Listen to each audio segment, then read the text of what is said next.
State बनाउन दिउँ, भारतलाई दिने नेपाल दिउँ, किनभने राजा र राज संस्थाप्रतिको एउटा सहानुभूति पहिले थियो नि।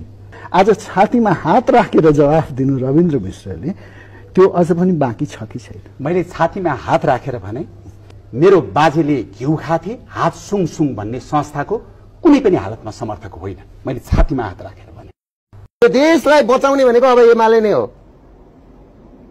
यो देशलाई बचाउने केपी ओली नै हो। अर्को कुरा, कम्युनिस्ट पार्टी भनेको सूर्य चिन्ह भएकै एमाले पार्टी रहेछ। यसको नेतृत्व जो मेरो हजुरबुवा पनि हुनुहुन्छ, केपी शर्मा ओलीले गर्नु भएको छ है। र तपाईलाई म एउटा कुरा भन्छु, तपाईको टिभीबाट सुन्नु पर्यो, मान्छेले बुझ्नु पर्यो। तपाईले केपी ओलीलाई चान्चुने नेता नसम्झिनुहोस्, किनभने आठराईको पानी खाएको, आठराईमा जन्मेको मान्छे हो, दुःख गरेर एउटा किसानको घरमा जन्मेको मान्छे हो क्या केपी ओली। सुख सयलमा हुर्केको मान्छे होइन।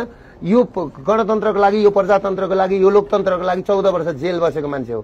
14 वर्ष जेल बस्नु भनेको नि तपाईँ अन्दाज गर्नुहोस्। पहिला केपी ओलीले जुन 3.5 वर्ष सत्ता चलायो नि, हेर्नुहोस्, ढलेको ढरडा उठ्यो। दरबार हाई स्कुल, रानी पोखरीदेखि लिएर हजारौं हजार बाटाहरू यिनीहरूले बनाउन सक्दिन भनेर त 1300 वटा बाटा त अस्ति क्यान्सिल गरे नि शेरबहादुर देउपाले। यो देशमा विकासको खाखा खोर्ने मान्छे एउटा केपी ओली हो।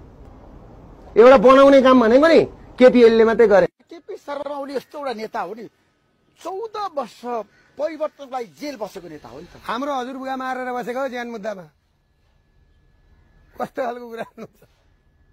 मेरो हजुरबुवा विष्णुप्रसाद विमलीलाई मारेर जेल बसेको कुरो बुझ्नुभयो? धर्मप्रसाद ढकाललाई ज्यान मारेर जेलमा बसेको। राजा ज्ञानेन्द्रको पनि छ त्यहाँ पैसा, सबैले लगेर चाहिँ विदेशमा राखेर। राजा ज्ञानेन्द्रको 30 अरब रुपियाँ उनले होटल सोल्टी बनाउने भनेर लगेको पैसा पछाडि गएर चाहिँ कोमलको रानीको चाहिँ पूर्व रानीको चाहिँ खुट्टा भाँचिएपछि यो साइड भएन भनेर अनि उनीहरू फर्केर आए। कुरो बुझ्नु? म थोरै तपाईले अलिकति र राजा तपाईको ज्ञानेन्द्रको ज्वाइँ छ राजबहादुर सिंहको 24-2500 करोड रुपियाँ पैसा बर्मामा। बुझ्नु कुरो? आज देश काट पल्टेको कारण थियो। यिनै नेता तपाईको राष्ट्रियतासँग हो। राष्ट्रियता नेपालका राजाले बताउँछन् भन्नु, त्यो चाहिँ तपाईको आँखा फुटेको गोरुले लेखेर। हजुर।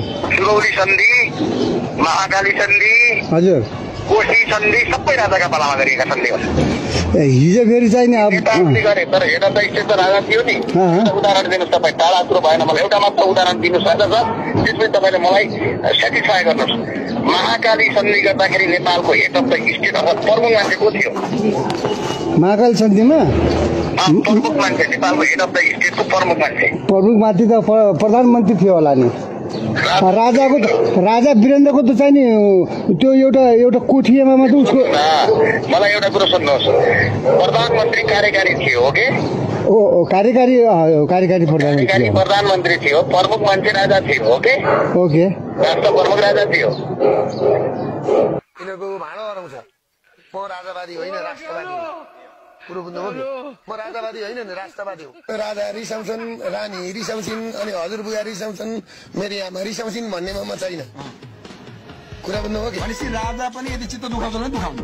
चित्त दुखाएर मलाई के फरक पर्छ? उनले मलाई चामल दिन्छन् कि दाल दिन्छन् हो राजाले? के दिन्छन्? राजावादीहरूले समर्थन